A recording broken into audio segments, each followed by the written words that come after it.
প্রকৃত ব্রাহ্মণ এবং গোমাতাকে সুরক্ষা প্রদান করাই হচ্ছে রাজ্যের রাজার কর্তব্য।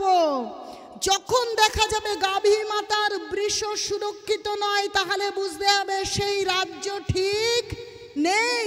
সেই রাজ্যের রাজ্যবাসী কখনো সুখে শান্তিতে থাকতে পারে না। কারণ বৃষ হচ্ছে ধর্মের কি? ধর্মের প্রতীক। সেই বৃষর তিনটে পা খোড়া হয়ে গিয়েছে। কেন? কলিযুগ আসন্ন। সেই চারটে পা বিষের মানে ধর্মের চারটে খুঁটি কি কি জানেন? সত্য, দয়া, তপস্যার শৌচ। সত্য, দয়া, তপস্যা, শৌচ। যে এই সত্যগুণ নষ্ট হয় কিসে আপনারা জানেন? যদি তারা কি করে? দ্রুত ক্রীড়া করে, তাস পাশা জুয়া লটারি খেলে, সত্যগুণ নষ্ট। দয়াগুণ নষ্ট, আমিষ আহার করো তো দয়াগুণ নষ্ট। শৌচগুণ নষ্ট কি? যদি বিবাহ বহির্ভূত সম্পর্ক তৈরি হয়, শৌচগুণ নষ্ট। আর তপস্যা, যদি কেউ নেশা করে, তাস পাশা কি চা পান কফি মদ বিড়ি সিগারেট এই সমস্ত বিষয় যদি গ্রহণ করে, তাহলে তার কে তপস্যা গুণ নষ্ট হয়ে গেল। তাহলে ধর্মের চারটে খুঁটি। পরীক্ষিত মহারাজ গিয়ে দেখছেন যে একটা খুঁটি আছে, তিনটে খুঁটি নেই। ভালো করে চিন্তা করে দেখুন, আমরা যে সময় বর্তমান রয়েছি, ধর্মের চারটে খুঁটির তিনটে খুঁটি একদমই নেই। চিন্তা করে দেখুন, বলছে নেশা গুণ যদি থাকে, তপস্যা নামক ধর্মের খুঁটি শেষ। ভালো করে চিন্তা করুন, সিগারেটের প্রতি ঢালাও অনুমতি। ভুল বললে বলবেন মাতাজি আপনি ভাগবতম পড়ে ভুল বলছেন। আপনারা দেখতে চাইলেই আমি দেখিয়ে দিতে পারবো। ঢালাও অনুমোদন মদের জন্য। চিন্তা করে দেখুন তো, যে বাড়িতে মদ আছে তারা কেউ সুখী কিনা? অনেক বড় বড় চাকরি করেন, অনেক ডিগ্রি আছে, মদ ছাড়া ঘুম আসে না। বড় বড় পুজো, বড় বড় অনুষ্ঠান হচ্ছে, কিন্তু পিছনে তার কেবল অধর্ম। কারণ ভাগবতম বলছে দূতং পানং স্ত্রীয় সোনা যত্র অধর্ম চতুর্বিধা। ভালো করে বুঝবেন, যদি আপনারা আপনাদের মঙ্গল করতে চান, কত অর্থের বিনিময়ে এত সুন্দর প্যান্ডেল, এত বড় আয়োজন, কত টাকা, কত পরিশ্রম। তাহলে এত পরিশ্রমের বিনিময়ে যে আপনারা আপনাদের মানব জীবনের উন্নতি কল্পেই করছেন। কারণ এই কলিযুগে ভগবানের নাম আর প্রকৃত ধর্ম করাই জীবনের শ্রেষ্ঠ উদ্দেশ্য। প্রকৃত ধর্ম না করলে জীবন তো মঙ্গলময় হবে না, ভগবত ধাম প্রাপ্ত হবে না, জন্ম মৃত্যু জরাবেড়িতে চক্রাকারে ঘুরবে। এখন যিনি ডাক্তার নয়, তাকে যদি ডেকে নিয়ে এসে অসুখ সারানোর চেষ্টা করেন, অসুখ তো সারবে না। তাহলে এই সমস্ত এত বড় আয়োজনের উদ্দেশ্য হচ্ছে কৃষ্ণ ভাবনামৃত অনুভব করে, উপলব্ধি করে কৃষ্ণ ভাবনাময় হওয়া। কিন্তু যিনি নিজেই কৃষ্ণ ভাবনাময় নয়, আচ্ছা যে অওয়াকখা জানে না, সে কি আপনাকে অওয়াকখা শেখাতে পারে? পারে মা? কোনোদিন পারে? তাহলে ভক্ত না হয়ে যদি পেশার কারণে যদি ভক্ত সেজেই মঞ্চে অনেক বড় বড় বুলি আউড়ে চলে যাওয়া হয়, তাহলে উদ্দেশ্য সাধন হয় না। কারণ যে পড়াশোনা না জানে, সে অন্যকে অঙ্ক শেখাতে পারে না, কখনোই পারে না। তাই প্রকৃত ভক্তকে যদি আপনারা ডেকে না আনেন, তাহলে প্রকৃত সত্য উপলব্ধি হবে না। আর প্রকৃত সত্য উপলব্ধি না হলে আপনারা ভক্তি জীবন পাবেন না। আর যদি প্রকৃত ভক্তি না পান, প্রকৃত ধর্ম না পান, তাহলে মানব জীবন সার্থক হবে না। তো এই ব্রাহ্মণডাঙ্গা হরিবাসর কমিটি আজ সুদূর ইস্কনের শুদ্ধ ভক্তদের ডেকে নিয়ে এসেছেন। কেন? ভাগবত কথা উপস্থাপনের জন্য। তারা শ্রবণ করবেন এবং ভক্তি জীবনে অগ্রসর হবেন এবং কৃষ্ণ ভাবনাময় হয়ে সেই সচ্চিদানন্দ আনন্দ ঘন রূপ বিগ্রহ কৃষ্ণের ধ্যান করে, তার সেবা করে, কৃষ্ণ ভাবনাময় হয়ে জীবনের সার্থকতা অর্জন করবেন। তাই তাদের এই চিন্তা ভাবনা প্রকৃত ভাগ্যের উদয়কে সাধুবাদ জানিয়ে আসুন আমরা জয়ধ্বনি এবং উলুধ্বনি দেই। নিতাই গৌর সীতানাথ প্রেমানন্দে হরি হরি বল। মায়েরা উলুধ্বনি, প্রভুরা জয়ধ্বনি। নিতাই গৌর প্রেমানন্দে হরি হরি বল। এখন এই প্রকৃত ধর্মটা কি সুন্দর করে ভাগবতমে লিপিবদ্ধ করা আছে। সেখানে প্রথম স্কন্ধের 2য় অধ্যায়ের 6 নম্বর শ্লোকে ভগবান বলছেন, ভগবানের সক্তাবেশ অবতার ব্যাসদেব লিপিবদ্ধ করছেন, আর সুখদেব গোস্বামী সমস্ত আসক্তি রহিত হয়ে সেই সুখদেব গোস্বামী আমাদেরকে পরিবেশন করছেন। কি বলছেন? সবই পুংসং পরধর্ম যত ভক্তির অধক্ষজে অহৈতুকি অপ্রতিহতা যত আত্মা সুপ্রসিদ্ধতি। দেখুন কি বলছেন, সমস্ত মানুষের পরম ধর্ম হচ্ছে সেই ধর্ম যার দ্বারা ইন্দ্রিয়জাত জ্ঞানের অতীত শ্রীকৃষ্ণে অহেতুকি অপ্রতিহত ভক্তি লাভ করা যায়।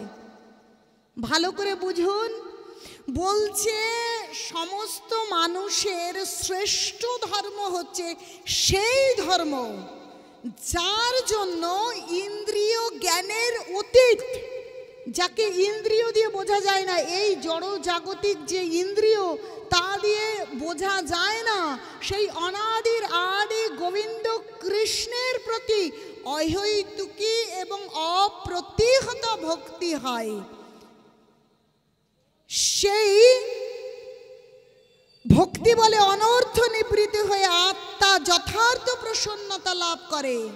তাহলে প্রকৃত ভক্তিটা কি? যে ভগবানের চরণে অহৈতুকী এবং অপ্রতিহতা ভক্তি। দেখুন, এটা তো ভাগবতমে ভগবান বললেন, স্বয়ং চৈতন্য মহাপ্রভু এই কলিযুগে আসলেন। কৃষ্ণ গীতাতে ভাগবতমে যে প্রকৃত ধর্ম আমাদেরকে দিয়েছিলেন, গৌরাঙ্গ মহাপ্রভু স্বয়ং অবতারী হয়ে আমাদেরকে নিজে জানিয়ে দিয়ে গেলেন সেই ধর্মের কথা। যে তিনি শিক্ষাষ্টকম শ্লোকে বললেন, না ধনং না জনং সুন্দরী কবিতাং বা জগদীশ কাময়ে মম জন্মানি জন্মানীশ্বরে ভবতাদ ভক্তির আহিতুকীর্তই। কি বললেন দেখুন, তিনি ভগবানকে প্রার্থনা করার মধ্যে দিয়ে আমাদেরকে শেখালেন।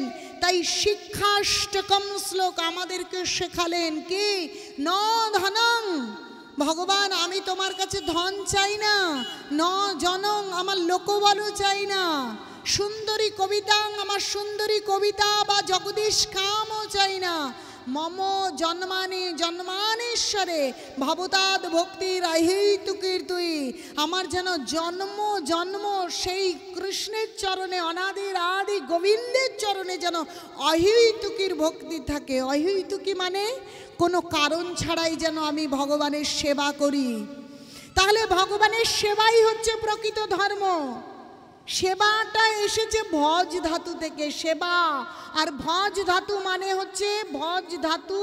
মানে হচ্ছে সেবায়াম, সেবা। ভগবানের সেবা করতে হবে, ভগবানের সেবাই প্রকৃত ধর্ম। এখন ভগবানের সেবা কি করে করবেন, কি করে করবেন সেই বিষয়টা বুঝিয়ে দেবার জন্য স্বয়ং গৌরাঙ্গ মহাপ্রভু করুণা করে আসলেন। বলছেন অনার্পিত চরিং চিরাত করুণাবতীর্ণ কলৌ সমর্পয়িতমুন্নত উজ্জ্বল রসং ভক্তি শ্রিয়ম হরিপুরট সুন্দর দূতি কদম্ব সন্দীপিত সদা হৃদয় কন্দরে স্ফুরত বসচি নন্দন। সেই যে প্রেমা ভক্তি সেটা শেখানোর জন্য করুণা করে স্বয়ং গৌরাঙ্গ মহাপ্রভু, যিনি সেই কৃষ্ণ ব্রজেন্দ্র নন্দন, তিনি সেই গৌরাঙ্গ মহাপ্রভু এই কলিযুগে আসলেন আর নিজে আচরণ করে আমাদেরকে শিখিয়ে দিয়ে গেলেন, আমাদেরকে শেখালেন কি করে ভগবানের ভজনা করতে হবে। বলছেন শ্রীকৃষ্ণ চৈতন্য প্রভু জীবে দয়া করি স্বপার্ষদ শিওধাম সহ অবতারী দুর্লভ অত্যন্ত দুর্লভ প্রেম করিবারে দান শিখায় শরণাগতি ভক্তের প্রাণ। দেখেন কি শেখালো কৃষ্ণ চৈতন্য। বলছে শ্রীকৃষ্ণ চৈতন্য প্রভু জীবে দয়া করি, এই জীব সমস্ত জীবকে দয়া করবার জন্য স্বয়ং ভগবান তিনি শ্রীকৃষ্ণ চৈতন্য রূপে গৌরাঙ্গ মহাপ্রভু রূপে এই কলিযুগে আসলেন। তাই বলছে শ্রীকৃষ্ণ চৈতন্য প্রভু জীবে দয়া করি সব পার্ষদ, তিনি সমস্ত পার্ষদ নিয়ে আসলেন। বলরাম নিত্যানন্দ প্রভু এবং রাধারানী সমস্ত পার্ষদকে নিয়ে আসলেন, ব্রহ্মা শিব বিষ্ণু সবাই আসলেন এবং ধাম সেই বৃন্দাবন ধামকে সংঘ করে নিয়ে আসলেন। নবদ্বীপ ধাম রচনা হলো। তাই বলছে যে শিওধাম সপার্ষদ শিওধাম সহ অবতারী অত্যন্ত দুর্লভ প্রেম করিবারে দান। অত্যন্ত দুর্লভ যে কৃষ্ণ ভক্তি, যে কৃষ্ণ প্রেম, সেই প্রেমটা এই জগতে দান করবার জন্য তিনি আসলেন। শেখায় শরণাগতি ভক্তের প্রাণ, ভক্তির প্রাণ যে শরণাগতি, ভগবানের চরণে আশ্রয় গ্রহণ, সেটা শিখিয়ে দেবার জন্য তিনি আসলেন।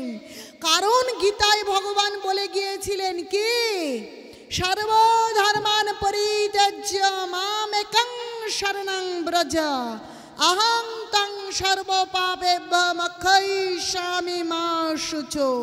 তোমাদের যা মনে মনে ধর্ম করো তোমরা সমস্ত ধর্ম পরিত্যাগ করো। ভগবানই বলছেন ধর্ম করো ধর্ম করো ধর্ম করো। কিন্তু গীতার শেষে ৬৬ নম্বর শ্লোকে ভগবান বললেন, কি বললেন? সর্বধর্মান পরিত্যাজ্য, সমস্ত মনোধর্ম পরিত্যাগ করো। মামেকং শরণং ব্রজ, আমার চরণে আশ্রয় গ্রহণ করো। অহং তং সর্বপাপেভ্যো মোক্ষয়িষ্যামি মা শুচো। তোমরা শোক করো না, তোমাদের সমস্ত পাপ থেকে আমি মুক্ত করব। তোমরা কোনো শোক করো না, শুধু আমার চরণে সমর্পিত হও। দেখুন এই কথা কৃষ্ণ আমাদেরকে বলে গিয়েছেন, আমরা যেন ভগবানের চরণে সমর্পিত হই। কিন্তু সেই গীতার কথা আমরা বুঝলাম না। ভগবানের চরণে সমর্পিত না হয়ে কখনো মা চণ্ডী, মা কালী এরকম দেবদেবীদের পুজো করছি, তা বলে দেবদেবীর পুজো করব না তা কিন্তু নয়।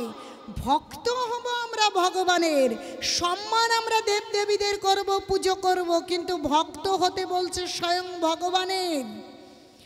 তাই এই বিষয়টা শিখিয়ে দেবার জন্য গীতায় ভগবান দিয়ে গেলেন। কিন্তু সেই ভক্তি শেখাবার জন্য ভক্তিভাগ অঙ্গীকার করে স্বয়ং গৌরাঙ্গ মহাপ্রভু আসলেন, নিজে মুখে হরিনাম করে আমাদের শিখিয়ে দিয়ে গেলেন যে কি করে আমাদের ধর্ম করতে হবে, ভগবানের সেবা করতে হবে, ভগবানের সেবা করতে হবে। এই জিহ্বা থেকে তিনি আমাদের শেখালেন, তিনি আমাদের জানিয়ে দিয়ে গেলেন সেই প্রকৃত সেবাটা কি করে করতে হবে।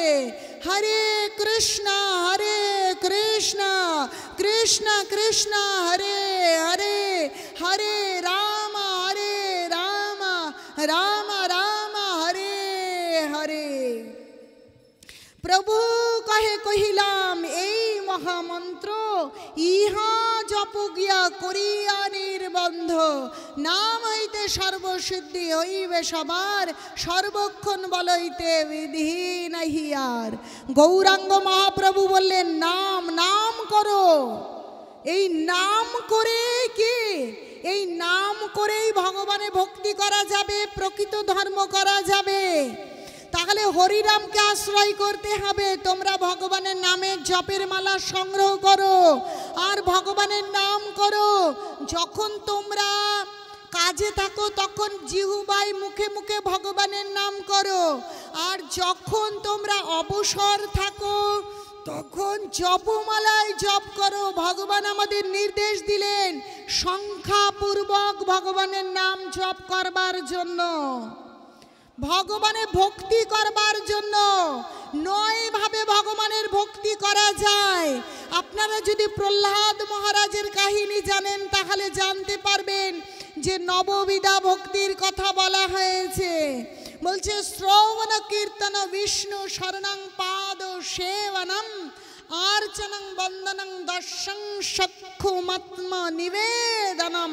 নববিধা ভক্তির কথা শাস্ত্র বলেছে যে 9 রকম ভক্তি আছে, কিন্তু 9 রকম ভক্তির সর্বশ্রেষ্ঠ এবং সব থেকে সহজ সেই বিষয়টা গৌরাঙ্গ মহাপ্রভু করুণা অবতার আমাদেরকে বুঝিয়ে বললেন।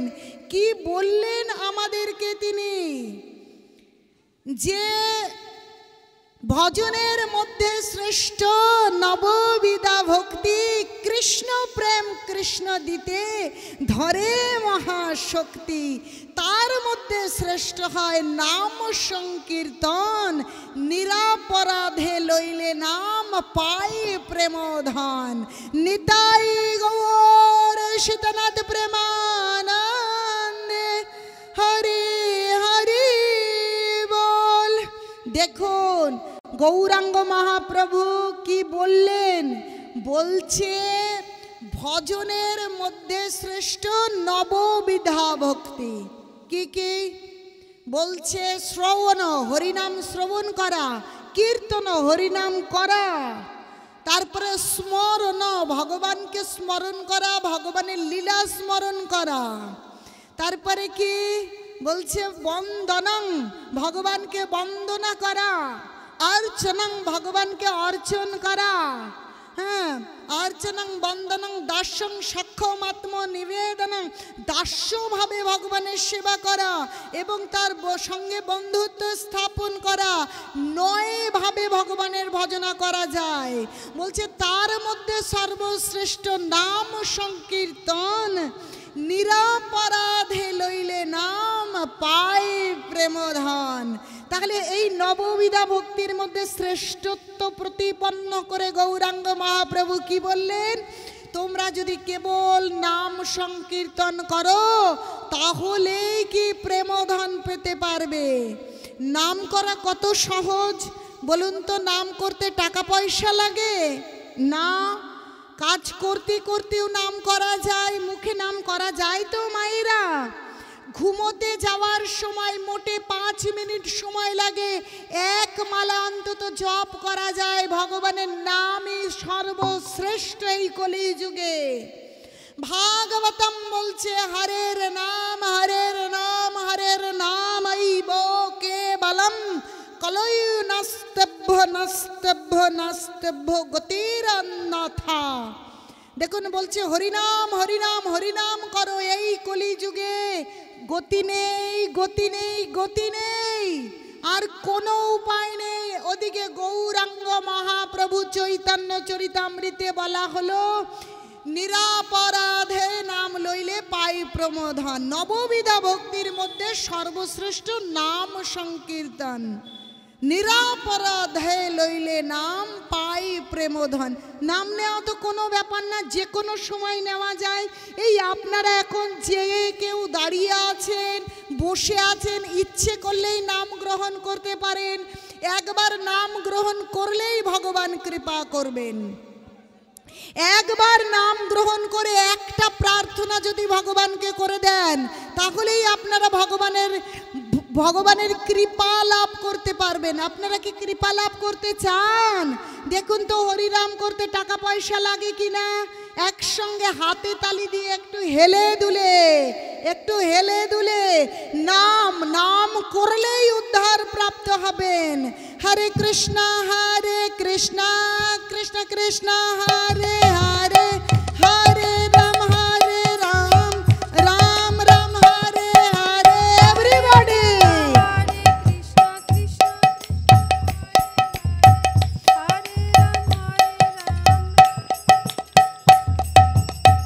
হরে কৃষ্ণ কৃষ্ণ কৃষ্ণ হরে হরে, হরে রাম রাম রাম হরে হরে। এভরিবডি কৃষ্ণ হরে হরে, হরে রাম রাম রাম হরে হরে। নিতাই গৌরাঙ্গ নিতাই গৌরাঙ্গ নিতাই গৌরাঙ্গ, নিতাই গৌরাঙ্গ, নিতাই নিতাই নিতাই নিতাই নিতাই গৌরাঙ্গ। নিতাই নিতাই নিতাই নিতাই নিতাই গৌরাঙ্গ। জয় সচিনন্দন গৌর হরি, জয় সচিনন্দন গৌর হরি। গৌর গৌর গৌর হরি। গৌর গৌর গৌর হরি। নদিয়া বিহারি আমার গৌর হরি, নদিয়া বিহারি আমার গৌর হরি। ভক্ত জনের প্রাণ ধন গৌর হরি, ভক্ত জনের প্রাণ দান গৌর হরি। সচি মাতার প্রাণ ধন গৌর হরি, সচি মাতার প্রাণ দান গৌর হরি। বিষ্ণু প্রিয়ার প্রাণ ধন গৌর হরি, বিষ্ণু প্রিয়ার প্রাণ দান গৌর হরি। হরে কৃষ্ণ কৃষ্ণ কৃষ্ণ হরে হরে, হরে রাম রাম রাম হরে হরে। হরে কৃষ্ণ কৃষ্ণ কৃষ্ণ হরে হরে, হরে রাম রাম রাম হরে হরে। হরিনাম করেছেন, টাকা লেগেছে, কষ্ট হয়েছে আপনাদের, ভালো করে কি ছোট কি বড়, এই ছোট ছোট মেয়েগুলি চিন্তা করো না। এখনো আমাদের বয়স হয়নি, এখনো কি আমরা হরিনাম করব, তুলসী মালা পরব, আমরা কি গীতা পড়ব? প্রকৃত ধর্ম না করলে এলাম, পশুর মতন খেলাম, ঘুমোলাম আর বিদায় নিলাম। এই মানব শরীর যাওয়ার পরে কি শরীর পাবো আমরা জানি না। কে কোন বয়সে যাবে, চুল পাকবে কি পাকবে না কেউ জানে না, কে কখন মারা যাবে। আর এত সুন্দর মানব শরীরে আমরা ভগবানের ভজনা করতে পারি, অন্য শরীরে কি ভগবানের ভজনা করা যায়? তাই ছোট বড়, ধনী দরিদ্র, চাকুরিজীবী, ব্যবসায়ী, চাষি, যে যেখানে যে অবস্থায় আছেন সকলে ভগবানের নামকে গ্রহণ করুন। ভগবানের কৃষ্ণ প্রেয়সী তুলসী ধারণ করুন। আর কে জপমালায় অন্তত ঘুমোতে যাওয়ার আগে এক মালা করে জপ করুন। অনেক পেশাদার পাঠক, অনেক কীর্তনীয় আসবে, কিন্তু তারা নিজে আচরণ করে না। নিজে আচরণ করে না বলে অন্যকে এইভাবে জট খুলে খুলে বলবে না। কিন্তু আমাদের কাজ হচ্ছে নিজে আচরণ করা এবং অন্যকে কৃষ্ণ ভাবনাময় করা। কারণ আনন্দের স্বাদ কেমন যিনি পেয়েছেন তিনি বলতে পারেন, নচেত অন্য কেউ বলতে পারে না। যে দেখুন, আমরা যদি ভগবানের নাম না করি তাহলে এই জগৎ কিসে পরিপূর্ণ হয় এবং এই জগৎ কিসে পরিণত হয় আপনারা জানতে চান? আপনারা জানতে চান? বলছে ত্রিবিধ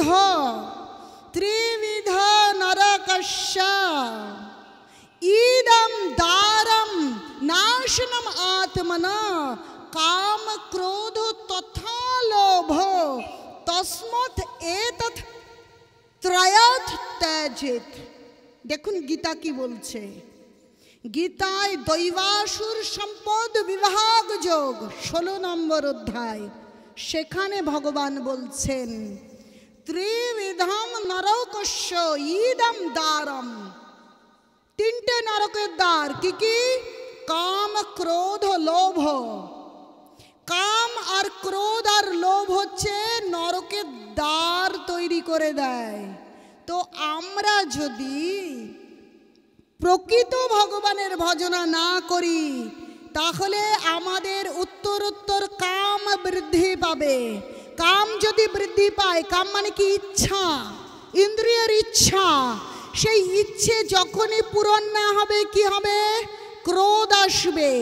আর ক্রোধ আসলে কি হবে? কাম ক্রোধ তথা লোভ। লোভ আসবে আর নরক পরিণত হবে। সেখানে মারামারি, কাটাকাটি, রক্তারক্তি। দেখুন না কোথায় কাশ্মীর পেহেলগাম কি হলো? মারামারি খুনোখুনি হয়ে গিয়েছে। কোথায় মুর্শিদাবাদ মারামারি বেঁধে গিয়েছে। কেন? প্রকৃত ধর্ম নেই তাই। প্রকৃত ধর্ম না করলে কি হবে? এই কাম ক্রোধ জনিত উদ্বেগ থেকে মানুষ কখনো নিস্তার পায় না। আর প্রকৃত ধর্ম যারা করছে না, যখন তাদের মনের ইচ্ছে সব আমাদের, সব আমার, আরে সব কিছু আমাদের হয় না। সমস্ত জগতের মালিক কে? অনাদির আদি গোবিন্দ কৃষ্ণ। কৃষ্ণ গীতায় বলছেন অহং সর্বস্ব প্রভব মত্ত সর্বং প্রবর্ততে ইতি মত্তা ভজন্তে মং বুধা ভাব সমন্বিতা। অহং সর্বস্ব প্রভব, সমস্ত কিছু আমি দান করছি। তাহলে পাকিস্তান বলুন, ভারতবর্ষ, ইতালি, ইরাক, ইরান সব কৃষ্ণের। কিন্তু কেবল সেখানে বিভাজন করে যে যার মতন আছে, সুন্দরভাবে শান্তিতে আছে। কিন্তু যারা প্রকৃত ধর্ম করেন না তাদের কি? কাম আর ক্রোধ। কাম, এই সব কিছু আমাদের পেতে হবে, সব কিছু আমাদের, কাউকে আমরা দেব না। যেন আমরা সৃষ্টি করে নিয়ে বসে আছি। সৃষ্টি করতে বলুন তো আরেকটা পৃথিবী। তো তারা কি করছে? সব কিছুকে দখল করবার জন্য কি করছে? অন্যদেরকে গুলি করে হত্যা করছে, ঠিক না? কারণ তারা প্রকৃত ধর্ম করে না। প্রকৃত ধর্মের কথা গীতায় লিপিবদ্ধ করা রয়েছে। যদি গীতা ভাগবতম অনুযায়ী প্রকৃত ধর্ম জানে তাহলে তাদের কাম ক্রোধ জনিত বেগ প্রশমিত হয়ে তারা সুখী হতে পারে। আচ্ছা বলুন তো, সুখী মানুষ কখনো অন্যকে গুলি করে? সুখী মানুষ অন্যকে গুলি করে? সুখী মানুষ কখনো অন্য কাউকে মারে? দেখুন গীতায় কি বলছেন ভগবান, শক্নতি ইহ এব যশোরুম প্রাক শরীর বিমক্ষানাৎ কাম ক্রোধ লোভ উদ্ভবং যশযুক্ত সুখী নর। বলছে শক্নতি ইহ এব যশোরুম প্রাক শরীর বিমক্ষানাৎ কাম ক্রোধ উদ্ভবং বেগং সযুক্ত সুখী নর। যে এই কাম ক্রোধ থেকে উদ্ভূত যে বেগ, তা যদি আমরা দমন করতে না পারি, আমরা কোনোদিন সুখী হতে পারবো না, স্থির হতে পারবো না। আর এই কাম ক্রোধ দমন করে একমাত্র শান্ত হবার মন্ত্র কৃষ্ণ ভাবনাময় আছে। কৃষ্ণ ভাবনা অমৃত যদি গ্রহণ করা যায়, তাহলে কাম ক্রোধ লোভের যে বেগ, সেই বেগ দমিত হয়। এছাড়া আর কোনোভাবে সেই বেগকে দমন করবার কোনো উপায় এই পৃথিবীতে নেই। সেই বেগকে উত্তরোত্তর বৃদ্ধি করবার বেশি রয়েছে। আর এমন এমন সব মন্ত্রী পরিষদ বসে আছে গদিতে, যাতে রাজ্যবাসীর কাম ক্রোধ লোভ উত্তরোত্তর বৃদ্ধিপ্রাপ্ত হয়, সেই জন্য ঢালাও অনুমোদন দিচ্ছে। কারণ গীতা যে জানে না, ভাগবতম যে জানে না, ভালো করে বোঝবার চেষ্টা করুন। কোনো ব্যানার্জির ঘরে জন্মগ্রহণ করলেই ব্যানার্জি ব্রাহ্মণ হওয়া যায় না, চ্যাটার্জির ঘরে জন্মগ্রহণ করলে ব্রাহ্মণ হওয়া যায় না। যদি তার ব্রাহ্মণোচিত গুণ না থাকে, যদি সে শাস্ত্র না জানে, প্রকৃত ধর্ম না করে, আর প্রকৃত ধর্ম না করলে গদিতে বসে থেকে প্রজার কোনো মঙ্গল করা যায় না। পড়ুন গীতা, পড়ুন ভাগবতম, দেখুন সমস্ত প্রশ্নের উত্তর গীতা ভাগবতমে দেওয়া রয়েছে। তাই জগৎবাসী যখন গীতা ভাগবতম পড়ছে না, তখন তারা এমন ব্যক্তিত্ব তৈরি হচ্ছে, তারা যেখানেই থাকুক, ডাক্তার হোক, মন্ত্রী হোক, কোনো জগতের মঙ্গল হচ্ছে না, জগতের কেবল অমঙ্গল হচ্ছে। পরীক্ষিত মহারাজ, তাই তো পাণ্ডবদের রাজা হয়েছিল এই শশাগরা পৃথিবীর রাজা পরীক্ষিত মহারাজ। কলিযুগ আসন্ন, তিনি বেরিয়েছেন তার রাজ্যে সকলে ধর্ম পালন করছেন কিনা দেখবার জন্য, সবাই শান্তিতে সুষ্ঠুভাবে আছেন কিনা। প্রত্যেক রাজ্যের রাজার কর্তব্য তার প্রজারা সুখে শান্তিতে বাস করছে কিনা, তারা ধর্ম, প্রকৃত ধর্ম যাজন করছে কিনা, তারা ধার্মিক হচ্ছে কিনা, রাজার কর্তব্য। তাই পরীক্ষিত মহারাজ বেরিয়েছেন যে তার রাজ্যে সবাই সুখিয়ে আছে কিনা, তাই না, সুখে আছে কিনা দেখতে বেরিয়েছেন। এখন দেখছেন যে একটা বৃষ আর একটা গাভী মাতা দাঁড়িয়ে আছে, আর একজন কৃষ্ণ বর্ণ শূদ্র রাজবেশ পরিহিত হয়ে সেই বৃষের পায়ে মারছে, দণ্ড দিয়ে আঘাত করছে। বৃষর মানে ষাঁড়ের তিনটে পা খোড়া, একটা পায়ে দাঁড়িয়ে আছে, আর গাভী মাতা ক্রন্দন করছে। এই বিষয়টা দেখে পরীক্ষিত মহারাজ অত্যাশ্চর্য হলেন। হায় ভগবান, আমার রাজ্যে একই পরিস্থিতি, এত কলিযুগের আসন্ন লক্ষণ দৃশ্যমান হচ্ছে, আমার প্রজারা তো সুখে নেই। যেখানে বিষের তিনটে পা খোড়া হয়ে গিয়েছে, তার পায়ে একজন শূদ্র দণ্ডদান করছেন এবং গাভী মাতা ক্রন্দন করছেন, তাহলে আমার রাজ্যে কেউ সুখে নেই, ভালো নেই আমার রাজ্যের প্রজা সকল। কারণ ভগবান বলছেন ব্রাহ্মণ্য দেবায় গো ব্রাহ্মণ্য হিতায় চ জগদ্ধিতায় কৃষ্ণায় গোবিন্দায় নমো নমো। প্রকৃত ব্রাহ্মণ এবং গোমাতাকে সুরক্ষা প্রদান করাই হচ্ছে রাজ্যের রাজার কর্তব্য। যখন দেখা যাবে গাভী মাতার বৃষ সুরক্ষিত নয়, তাহলে বুঝতে হবে সেই রাজ্য ঠিক নেই, সেই রাজ্যের রাজ্যবাসী কখনো সুখে শান্তিতে থাকতে পারে না। কারণ বৃষ হচ্ছে ধর্মের কি, ধর্মের প্রতীক। সেই বৃষর তিনটে পা খোড়া হয়ে গিয়েছে কেন? কলিযুগ আসন্ন, সেই চারটে পা বিষের মানে ধর্মের চারটে খুঁটি। কি কি জানেন? সত্য, দয়া, তপস্যার শৌচ। সত্য, দয়া, তপস্যা, শৌচ। যে এই সত্য গুণ নষ্ট হয় কিসে আপনারা জানেন?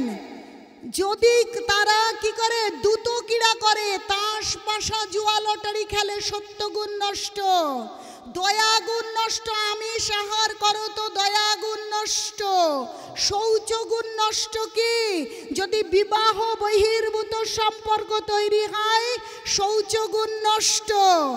আর তপস্যা, যদি কেউ নেশা করে, তাস পাশা কি চা পান কফি মদ বিড়ি সিগারেট এই সমস্ত বিষয় যদি গ্রহণ করে, তাহলে তার কে তপস্যা গুণ নষ্ট হয়ে গেল। তাহলে ধর্মের 4টে খুঁটি। পরীক্ষিত মহারাজ গিয়ে দেখছেন যে একটা খুঁটি আছে, 3টে খুঁটি নেই। ভালো করে চিন্তা করে দেখুন, আমরা যে সময়ে বর্তমান রয়েছি, ধর্মের 4টে খুঁটির 3টে খুঁটি একদমই নেই। চিন্তা করে দেখুন, বলছে নেশা গুণ যদি থাকে, তপস্যা নামক ধর্মের খুঁটি শেষ। ভালো করে চিন্তা করুন, সিগারেটের প্রতি ঢালাও অনুমতি। ভুল বললে বলবেন মাতাজি আপনি ভাগবতম পড়ে ভুল বলছেন। আপনারা দেখতে চাইলেই আমি দেখিয়ে দিতে পারবো। ঢালাও অনুমোদন মদের জন্য। চিন্তা করে দেখুন তো, যে বাড়িতে মদ আছে তারা কেউ সুখী কিনা? অনেক বড় বড় চাকরি করেন, অনেক ডিগ্রি আছে, মদ ছাড়া ঘুম আসে না। বড় বড় পুজো, বড় বড় অনুষ্ঠান হচ্ছে, কিন্তু পিছনে তার কেবল অধর্ম। কারণ ভাগবতম বলছে দূতং পানং স্ত্রীয় সোনা যত্র অধর্ম চতুর্বিধা। দূতং পানং, যেখানে পানং মানে নেশা রয়েছে, সেখানে অধর্ম রাজ করছে। আর আমরা যে রাজ্য রাজনীতি এবং যে বর্তমান পরিস্থিতিতে রয়েছি, মদের ঢালা অনুমতি। বেশি বেশি মদ খাও আর বেশি বেশি সিগারেট খাও। আপনারা ভাববেন না কোনো রাজনীতির প্রতিনিধিত্ব করতে এসেছি। আমি কোনো রাজনীতির প্রতিনিধিত্ব করতে আসিনি, আমি ভাগবতমের প্রতিনিধিত্ব করতে এসেছি। ভাগবতম এই কথা বলছে, সেটা আপনাদের জানানোর জন্য। কেন আমরা ভাগবত ভক্তকে ডেকে আনবো, কেন আমরা ভাগবত জানবো? যদি ভাগবত জানতেন নেতা মন্ত্রীরা, তাহলে তারা এরকম আইন এরকম নিয়ম করতেন না, আর আমাদের প্রত্যেকটা ঘরকে নরকের কারখানা করতেন না। বলছে 3টে বেগই নরকের কারখানা তৈরি করে, আর এই বেগকে উত্তরোত্তর বাড়িয়ে দিচ্ছে। কি নেশায় আসক্ত মানুষ কি কখনো স্থির থাকতে পারে? কোনটা তার স্ত্রী, কোনটা তার মেয়ে, কোনটা তার কন্যার সমবয়সী, এই জ্ঞান থাকে? মায়েরা বলুন তো, থাকে না। কারণ সে নেশায় আসক্ত। তাই নেশা বন্ধ করবার কথা ভাগবতমে লেখা আছে, ধর্ম করবার জন্য ঘর ছাড়বার কথা বলা হয়নি। ছেলে মেয়ে ছাড়বার ভাবতে পারেন যে প্রকৃত ধর্ম করতে গেলে সংসার ছেড়ে দিতে হবে, স্ত্রী ছেড়ে দিতে হবে, স্বামী ছাড়তে হবে, শাখা সিঁদুর ছেড়ে দিতে হবে, সাদা শাড়ি পরে ভিক্ষার ঝুলি নিয়ে রাস্তায় বেরিয়ে যেতে হবে। না, যদি ছাড়তে হয়, প্রকৃত ধর্ম করতে গেলে ছাড়তে হবে 4টে জিনিস। দূতং পানং স্ত্রী ও সোনা, যেটা 4টে খুঁটি ধর্মের। তাহলে ছাড়তে হবে কি? নেশা, যেটা ভাগবতম বলছে। তাহলে তার উপর কড়া নির্দেশ হতে পারে। আমাদের পশ্চিমবঙ্গের মতন এত ঢালাও মদের দোকান আর এত প্রকাশ্যে সিগারেট আর কি নেশা করবার মতন অনুমতি অন্য কোনো রাজ্যে নেই। বহু রাজ্যে ডেকে ডেকে নিয়ে যায়, ঘুরে ঘুরে আসি। তাহলে আমরা না গৌড়ের দেশে থাকি? আমাদের এই ওয়েস্ট বেঙ্গল নবদ্বীপে স্বয়ং গৌরাঙ্গ মহাপ্রভু, যিনি স্বয়ং অনাদিরাদি গোবিন্দ, তিনি আসলেন আর এসে আমাদেরকে কৃষ্ণ ভক্তি শেখালেন। আর সেই পীঠস্থানে কিনা উল্টো কথা, উল্টো না, আমরা সেটা করব না। আপনারা জেগে উঠুন, প্রকৃত ব্রাহ্মণ, প্রকৃত পুরোহিত হন। পুরোহিত এবং প্রকৃত ব্রাহ্মণের গুণ গীতায় লিপিবদ্ধ করা রয়েছে। যে ব্রাহ্মণ ক্ষত্রিয় বিসং শূদ্রাণং চ পরন্তপ কর্মণি প্রবিভক্তানি স্বভাবৈ প্রভবৈর গুণে। প্রকৃত ব্রাহ্মণ হতে গেলে সেই স্বভাব এবং গুণ, সেই ব্রহ্মত্ব, সেই ব্রহ্মজ্ঞান নিজের মধ্যে নিয়ে আসতে হবে। সেটা কি করে আনবো? শাস্ত্রের ধার ধারি না।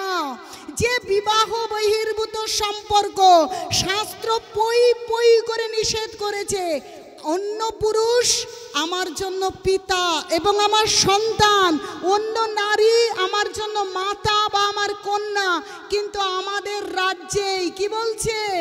প্রেম করো, অবৈধ সঙ্গ করো, কোনো নালিশ হবে না, কোনো কোর্ট কেস হবে না। চিন্তা করে দেখেছেন এই ছোট ছোট বাচ্চাগুলির ভবিষ্যৎ কখনো দেখেছেন? আমেরিকা ইংল্যান্ডে আগে এরকম হতো, প্রত্যেকটা বাচ্চার মাথার উপর ছাদ আছে, কিন্তু পিতা মাতার সেই বাৎসল্যের ছাদ নেই। পিতা পিতার মতন 1 2 3 4, মাতা মাতার মতন 1 2 3 4।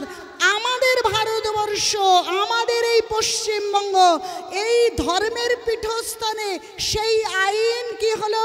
কার্যকারী হয়ে গেল।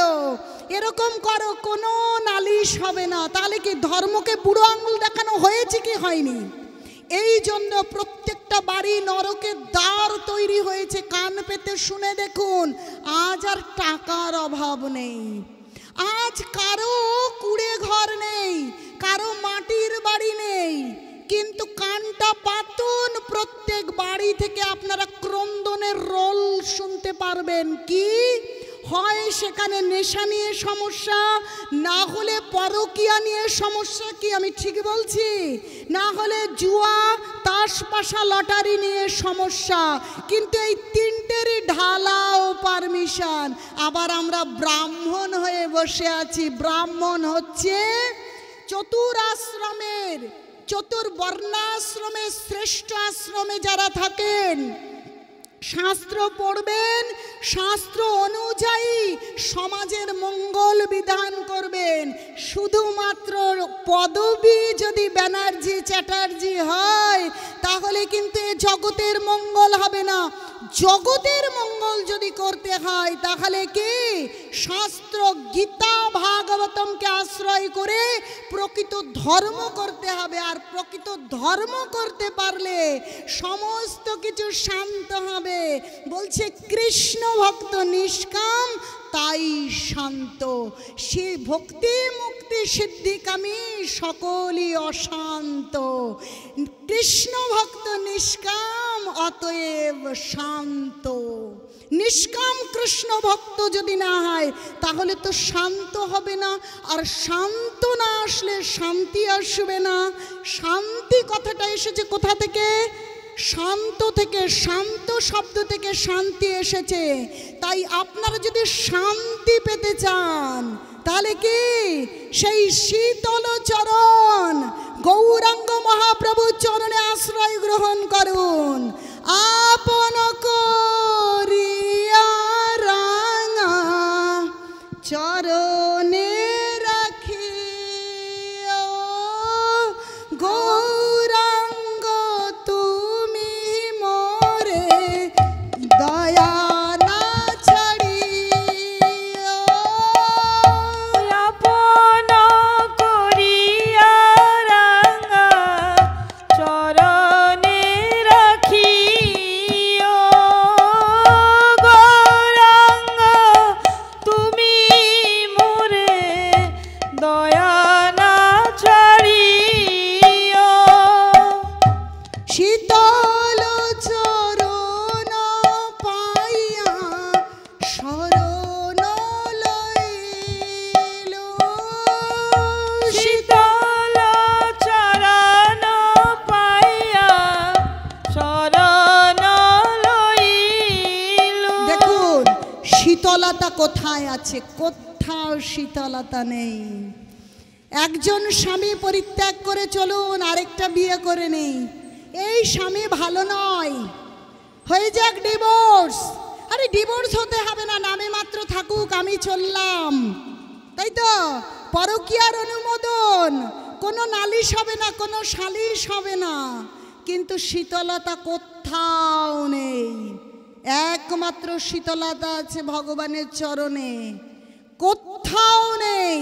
তাই গৌরাঙ্গ মহাপ্রভুর চরণে আশ্রয় নেবার জন্য মহাজন বলছে, শীতল চরণ পাইয়া শরণ লইল, শীতল চরণ পাইয়া শরণ লইল। গৌরাঙ্গ তুমি মোরে দয়া না ছাড়িও, গৌরাঙ্গ তুমি মোরে দয়া না ছাড়িও। ও তোমার চরণ লাগে শব্দে আগিল, তোমার চরণ লাগি শব্দে আগিল। শীতল চরণ পাইয়া শরণ লইল, শীতল চরণ পাইয়া শরণ লইল।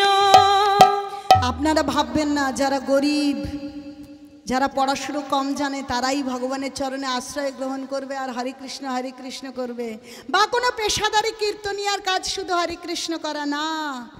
জগৎগুরু কৃষ্ণ কৃপা শ্রীমূর্ত শ্রেলা অভয় চরণারবিন্দ ভক্তিবেদান্ত স্বামী প্রভুপাদের কারণে আমরা জানতে পেরেছি কি এই হরিনাম করার প্রকৃত ধর্ম করা কেবল কোনো পেশাদারি কীর্তনিয়ার কাজ না, প্রত্যেকের কাজ ভগবানের নাম করা, প্রকৃত ধর্ম করার, এই মানব জীবনকে সার্থকতা দান করা।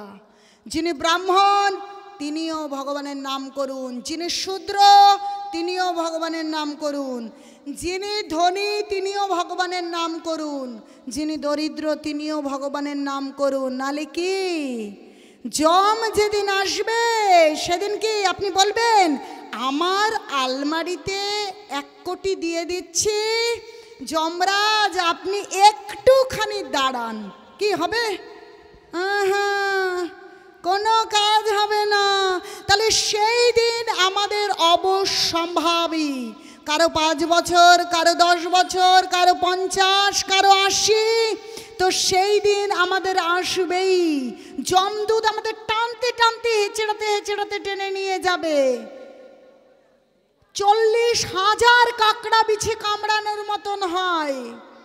তাহলে আমাদেরকে বুঝতে হবে যে সেই যন্ত্রণা উপশমের উপায় কি আছে। যদি আপনারা ভগবানের নাম করেন, তুলসীর মালা পরিধান করেন, মুখে হরি নাম থাকে, তাহলে যমদূত কি স্পর্শ পর্যন্ত করবে না, ধরতে পর্যন্ত আসবে না, একদম কখনো ধরতে আসবে না। সেই মৃত্যুর সময় যদি একবার আপনি হরিনাম করেন তাহলে কখনোই যমদূত আপনাকে ধরে নিয়ে যেতে পারবে না। নামের এত মহিমা। তাই গীতায় বলছে অন্তকালে চমামেব স্মরণ মুক্তা কলেবরম য প্রয়াতি সমাদভাবং জাতি নস্তত্র সংশয়। যদি অন্তিম সময়ে যখন এই শরীরটা ভেঙে যাওয়ার সময় হবে, যখন এই শরীর মৃত্যু শয্যায়, যদি ভগবানকে স্মরণ হয়, ভগবানের নামটা মনে আসে, দেখুন আপনারা কেউ জানেন না যে, এবং কখনো প্রশ্নও করেন না, যখন কেউ মৃত্যু হবে তখন আপনারা কীর্তনিয়াদের ডেকে নিয়ে আসেন, কিন্তু কেন সেটা কেউ জানে না যে মৃত্যুর সময় যেন একটু হরিনাম মনে আসে, একটু কৃষ্ণকে মনে আসে। আচ্ছা, যে সারা জীবনেও হরে কৃষ্ণ করেনি তার মৃত্যুর সময় কেন কৃষ্ণ কৃষ্ণ আসবে? হয় এটা আমাদের ব্যথা লাগলে মা গো বাবা গো এরকম কি মনে আসে আপনাদের? হরে কৃষ্ণ হরি বল, জয় নিতাই, জয় গৌর, নৃসিংহ ভগবান কি আসে? ও বাবা ও মা, তাহলে সামান্য ব্যথা লাগলে বাবা মার নাম আসছে, কই কৃষ্ণ নাম আসছে না?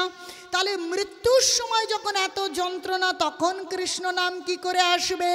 বাইরের লোক কৃষ্ণ কৃষ্ণ করে যদি ফাটিয়েও দেয়, আমার কি কর্ণরন্ধ্র দিয়ে হৃদয়ের মধ্যে কৃষ্ণ কৃষ্ণ নাম পৌঁছতে পারে? আপনাদের যুক্তি কি বলে? হতে পারে কখনো? তাই অভ্যাস করবার কথা গীতায় ভগবান বললেন, অভ্যাস যোগেন মামেচ্ছাপ্তং ধনঞ্জয়। পার্থকে ভগবান কৃষ্ণ বললেন, ও পার্থ, অভ্যাস করো ভগবানের নাম। মৃত্যুর সময় যদি ভগবানের নাম আসে, তুমি যতই অধম হও, মৃত্যুর সময় ভগবানের নাম স্মরণ হলেই ভগবানের ধাম প্রাপ্ত হবে, অবশ্যই প্রাপ্ত হবে। তাই বললেন, অন্তকালে চ মামেব স্মরণমুক্তা কলেবরম। কিন্তু তা যদি মনে না হয়ে আমাদের কি মনে হয়? অধিকাংশ মানুষের ছোট ছেলেটা কোথায়, ছোট মেয়েটাকে যদি একটু দেখতে পেতাম। আর যারা টাকার প্রতি ভীষণ আসক্ত, আমার এখানে টাকা আছে, ওখানে টাকা আছে, কেউ বাড়ির প্রতি আসক্ত, এত বড় বাড়ি করলাম, ভোগ করতে পারলাম না, দেখা গেল ওই বাড়ির কে ইঁদুর বা বিড়াল বা টিকটিকি, ওই বাড়ি ভোগ হলো, কিন্তু টিকটিকি হয়ে ভোগ হয়ে গেল। কারণ যে কর্ম করেছে ভগবানের ভজনা করেনি, আর ভগবানের ভজনা না করলে তো ভগবান মানব শরীর দেন না। কিন্তু মনে মনে ইচ্ছে, হাই এই বাড়িটাকে তো আমি তৈরি করলাম, এই বাড়ি তো ভোগ করতে পারলাম না। ভগবান গীতায় বলছে, অন্তিমকালে ভগবানকে স্মরণ করলে ভগবানের ধাম প্রাপ্ত হবে। আর যদি ভগবানকে না স্মরণ করে যা যা স্মরণ করবে, সেরকম ভাব প্রাপ্তি ঘটবে। ভগবান বলছেন, জং জং বাপি শরণং ভাবং ত্যজত্যন্তে কলেবরম তম তমে বৈতি কন্তেয় সদা তদ ভাব ভাবিত। যেমন যেমন ভাববে। এর জন্য দেখবেন এক এক বাড়ি, কই প্রত্যেক বাড়ির মানুষ তো ওরকম কুকুর কোলে নিয়ে ওরকম চুমু দিয়ে দিয়ে ঘুরে বেড়ায় না, ওরকম বিড়ালকে একই খাটে নিয়ে ঘুমোয় না। কখনো চিন্তা করে দেখেছেন কি? পূর্বপুরুষ কেউ না কেউ চিন্তা করেছিল, তার ছেলে মেয়ে নাতিপুতির প্রতি এত আসক্ত ছিল যে সেই বাড়ির কুকুর বা বিড়াল পোষ্য হয়ে এলেন। কারণ আত্মার কখনো মৃত্যু হয় না, মৃত্যু হয় শরীরের। এখন পোষ্য হয়ে আসলেন, আসার পরে নাতি বড় হয়ে গিয়েছে, সে আদর করছে, কোলে নিচ্ছে, চুমু দিচ্ছে, কিন্তু মানব শরীর নেই। গৃহের প্রতি আসক্তি, তাই গৃহে আরশোলা, নাই টিকটিকি, না হয় ইঁদুর, এসব হয়ে ওই গৃহে থাকলেন। আমরা কি ওরকম চাই? কখনো ওরকম চাই না। এরকম একটা লীলা আছে, আপনাদের শ্রবণ করাবো। সেই অজামিল বলে একজন ব্যক্তি ছিলেন, ভাগবতমে উল্লেখিত রয়েছে, তিনি ভক্ত ছিলেন, ভক্তি জীবন পালন করতেন। তার বাবা, তিনি সৎ ব্রাহ্মণ ঘরে জন্মগ্রহণ করেছিলেন, কৃষ্ণ ভক্ত ছিলেন। তার পিতা ভগবানের ভজনা করতেন, আর তিনি সেবার জন্য সমস্ত কিছু সংগ্রহ করে এনে দিতেন। বনের থেকে ফুল মল সমিধ সংগ্রহ করে এনে দিতেন। এইভাবে তাদের জীবন চলছিল। পিতার কোনো অভাব অভিযোগ নেই, সৎ ব্রাহ্মণ। সৎ ব্রাহ্মণ মানে কি? তার 9টা গুণ, সম দম তপ শৌচ ক্ষান্তির আর্জবম এবচ জ্ঞানং বিজ্ঞানং আস্তিকং ব্রহ্ম কর্ম স্বভাবজ। এই 9টা গুণে গুণান্বিত তিনি ভগবানকে বিশ্বাস করবেন, জ্ঞান ও বৈরাগ্যের প্রতীক হবেন, ভগবানের ভজনা করবেন, তাহার আহারে সুচিতা, তার কি? তার বিহারের সুচিতা। তা ওই পরীক্ষিত মহারাজ যখন ওই বিশ্ব আর গাভী মাতাকে কি যখন ক্রন্দন করতে দেখেছিলেন, তখন বুঝতে পেরেছিলেন আমার রাজ্যে শান্তি নেই। তো চিন্তা করে দেখুন, গাভীকে আর বিশ্বকে যদি হত্যা করা হয়, সেখানে শান্তি আসতে পারে না। তো গাভী মাতাকে হত্যা করলে কোনোদিন আমরা ভালো থাকতে পারবো না। তাই যাতে গাভী মাতা হত্যা বন্ধ হয়, আমি আমার মায়েদের এবং প্রভুদের বলবো এগিয়ে আসতে, কারণ শাস্ত্র বলছে উত্তিষ্ঠিত জাগ্রত প্রাপ্য বরহান নিবোদিত। উঠে এসো, জেগে ওঠো। আর কত জেগে জেগে ঘুমাবে? এইবার তো একটু জাগো।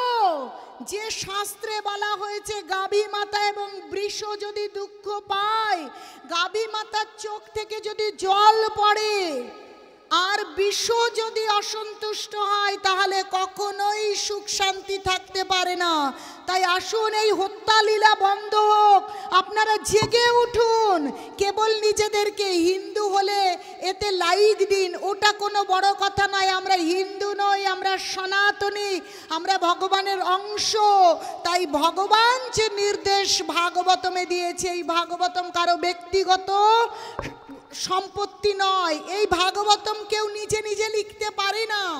ভগবানের শক্তাবেশ অবতার ব্যাসদেব লিপিবদ্ধ করেছেন। তাই আপনারা ভাগবতমের কথা মেনে নিয়ে গাভী মাতা এবং বৃষ গো হত্যা বন্ধ করুন। আপনারা জেগে উঠুন। জেগে উঠে প্রকৃত ধর্মকে আশ্রয় করুন। তো সৎ ব্রাহ্মণ সব সময় শাস্ত্রোক্ত আচার আচরণ মেনে চলেন এবং সেই মতো ভগবানের সেবা করেন। তো অজামিলের পিতা সৎ ব্রাহ্মণ ছিলেন, তিনি ভগবানের সেবা পুজো করতেন, আর অজামিল তার সেবায় সহযোগিতা করতেন। কিন্তু একদিন তিনি বনে গিয়েছেন। বনে গিয়ে দেখছেন যে এক শূদ্র রমণী এবং পুরুষ তারা নিজেরা মিলিত হয়েছেন। সেই দৃশ্য তিনি বনে গিয়ে দেখেছেন। সেই দৃশ্য দেখার পর তিনি ওই শূদ্র রমণীর প্রতি আকৃষ্ট হয়ে গিয়েছেন। এখন ভালো করে বুঝবেন, যেমন ব্রাহ্মণের ঘরে জন্ম নিলে ব্রাহ্মণ হয় না, শূদ্রের ঘরে জন্ম নিলেও কেউ শূদ্র হয় না। যেমন ডাক্তারের ঘরে জন্ম নিলে সে কি ডাক্তার হতে পারে বলুন তো? উকিলের ঘরে জন্ম নিলে কি উকিল হতে পারে না? তার যোগ্যতা থাকতে হবে। তাই শূদ্রের ঘরে জন্ম নিলেও শূদ্র হওয়া যাবে না। যার গুণ স্বভাব কর্ম শূদ্রের মতন, তিনি যদি ব্রাহ্মণের ঘরে জন্মগ্রহণ করেন তিনি শূদ্র, তিনি জবন। আমরা মনে করি জবন মানে কেবল মুসলিমরা জবন নয়, আমরা যারা জঘন্য কর্ম করছি, জঘন্য সব নিয়ম কানুনকে, নিজেদের মন গড়া নিয়মকে জীবনে বরণ করে নিচ্ছি। ভালো করে শাস্ত্র বুঝতে হবে। বুঝতে পারছি না বলে এত অশান্তি দ্বন্দ্ব। তাই বনের ভেতরে শূদ্র রমণী আর শূদ্র পুরুষ মিলিত হয়েছে। আসলে তারা তাদের স্বভাবে শূদ্র, সেটা দর্শন করে অজামিল ভীষণভাবে আসক্ত হয়ে পড়েছে ওই শূদ্রা রমণীর প্রতি। বাড়িতে এসে তার কিছুই ভালো লাগছে না। সেই শূদ্রা রমণীর কাছে গিয়েছে এবং তাকে পাবার জন্য অনেক কাকুতি মিনতি করেছেন, এবং তার এত সুন্দর পিতা, সুন্দর পরিবার, সমস্ত কিছু ছেড়ে শূদ্র রমণীর কাছে চলে গিয়েছেন বনে। ঘরে কিন্তু পতিব্রতা সুন্দরী স্ত্রী রয়েছে, সেই স্ত্রীকে ত্যাগ করে তিনি বনে চলে গিয়েছেন। দেখুন পরিস্থিতি। বনে চলে গিয়ে সেই শূদ্রা রমণীর সঙ্গে রয়েছেন, এবং তার সঙ্গে যখন তিনি তার জীবন উপভোগ করছেন, তখন কি তার আরও টাকা দরকার। কেবল কাম চরিতার্থ করছে, কারণ ভগবানকে ভুলে গিয়েছেন। বলছে কৃষ্ণ বহির্মুখ হইয়া ভগবাঞ্ছা করে, নিকটস্থ মায়া তারে জাপটিয়া ধরে। মায়া তাকে এমন করে জাপটে ধরেছে, কারণ ভগবান ভক্তি, পিতা মাতা, সুন্দরী স্ত্রীকে ছেড়ে তিনি বনে গিয়েছেন, আর ওখানে ওই শূদ্র রমণীর প্রতি আসক্ত। এখন তিনি চৌর্যবৃত্তি অবলম্বন করছে, চুরি করছে, ডাকাতি করছে, ছিনতাই করছে। কোথায় ঐশ্বর্যপূর্ণ ভক্ত ব্রাহ্মণের ঘরের পুত্র ছিলেন, কোথায় চুরি ডাকাতি করছে। আপনারা ভালো করে চিন্তা করে দেখুন, আমাদের বর্তমান সমাজে এত চুরি ডাকাতি বৃদ্ধি পাচ্ছে কেন? শাস্ত্রে বলা আছে চুরি ডাকাতির মূল কারণ হচ্ছে বিবাহ বহির্ভূত অবৈধ সম্পর্ক। যত বেশি পরিমাণে অবৈধ সম্পর্ক হচ্ছে তত পরিমাণে মানুষ চোর আর ডাকাতে পরিণত হচ্ছে। এই কলিযুগে বড় বড় সব ডাক্তার, ইঞ্জিনিয়ার, মন্ত্রী, বড় বড় সমস্ত শিল্পপতি কিন্তু চোর বেরোচ্ছে, ঠিক কিনা? কেন? যত পরিমাণে বিবাহ বহির্ভূত অবৈধ সম্পর্ক বেড়ে যাচ্ছে ততই যে চুরি ডাকাতি বাড়বে, সে কথা ভাগবতম এই অজামিলের কাহিনী দিয়ে বলে দিলেন। অজামিল ছিলেন সুন্দর ভক্তি জীবন পালন করছিলেন, শান্ত সুন্দর জীবন যাপন করছিলেন। যেই তার সুন্দর পতিব্রতা স্ত্রীকে ছেড়ে, সুন্দর মানে যে কেবল দেখতে সুন্দর নয়, সুন্দর শুধু উপরের রূপটাই সুন্দর হয় না, সুন্দর হয় মনের অভ্যন্তর, সৌন্দর্য বাইরে নয়। সেই রকম পতিব্রতা স্ত্রীকে ছেড়ে যখন বনে চলে গেলেন তখন তিনি কিসে পরিণত হলেন? ভক্ত থেকে চোরে পরিণত হলেন, চোর আর ডাকাত হয়ে গিয়েছেন।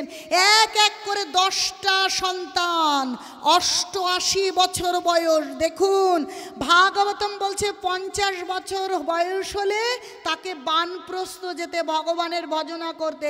তাহলে বানপ্রস্থ গেলে তো তার সন্ন্যাস, তার সন্তান হবার কথা নয়, কিন্তু 88 বছর বয়স, তার তখনও ছোট্ট সন্তান, 10টা ছেলে মেয়ের বাবা হয়ে গিয়েছেন। আর একদম ছোট সন্তান তখন তার 88 বছর বয়স। যখন ছোট্ট একদম অন্তিম শেষ সন্তানটা গর্ভে রয়েছে তখন সেই গৃহে একজন সাধু এসেছে।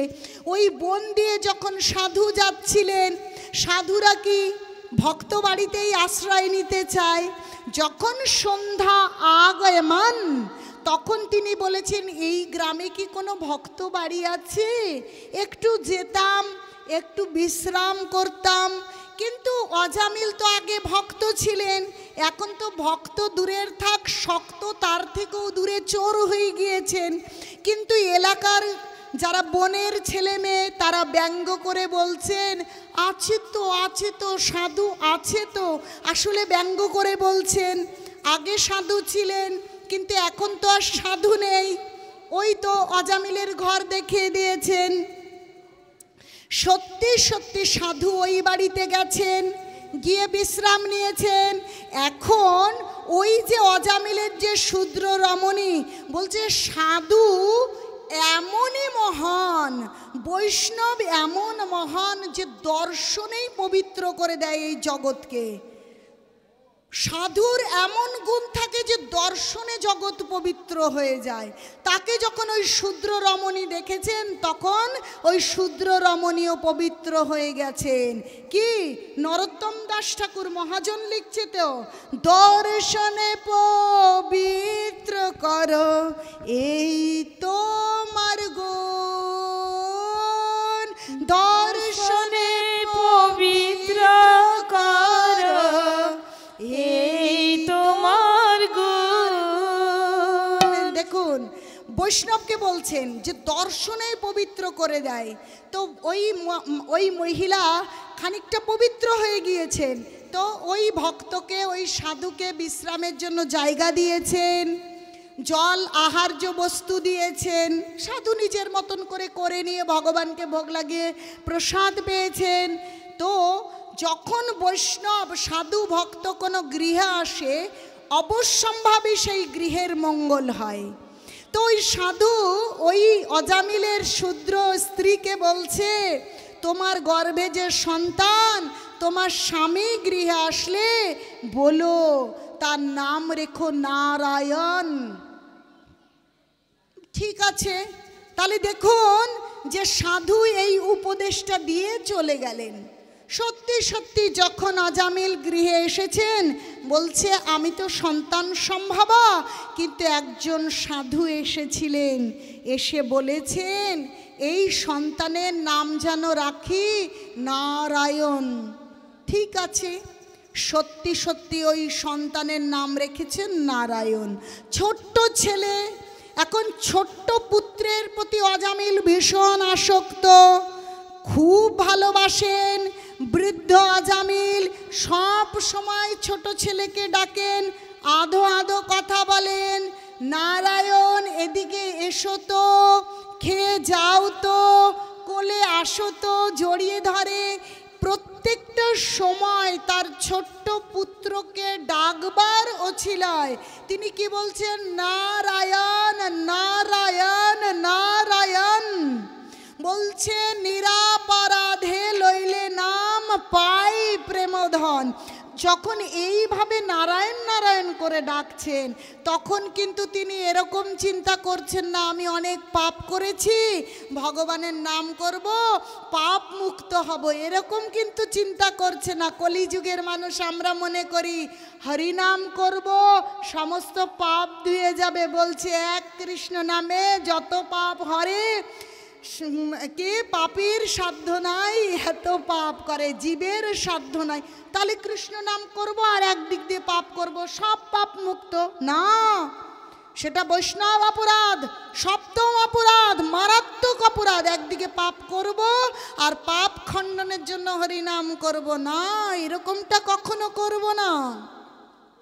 তো অজামিল কিন্তু তার পাপ ধোয়ার জন্য হরিনাম করছে না, যেহেতু তার ভীষণ প্রিয় তার পুত্রের নাম নারায়ণ, তাই তিনি অত্যধিক বাৎসল্য স্নেহে তিনি নারায়ণ নারায়ণ বলে ডাকছেন। আর যখনই নাম উচ্চারিত হচ্ছে এই জিহ্বায় তখন কি পরম কল্যাণ হচ্ছে। বলছে হরের নাম হরের নাম হরের নাম আইব কেবলম। নাম হরিনাম, নারায়ণ নাম আর কৃষ্ণ অভিন্ন, তো ভগবানের নাম হচ্ছে।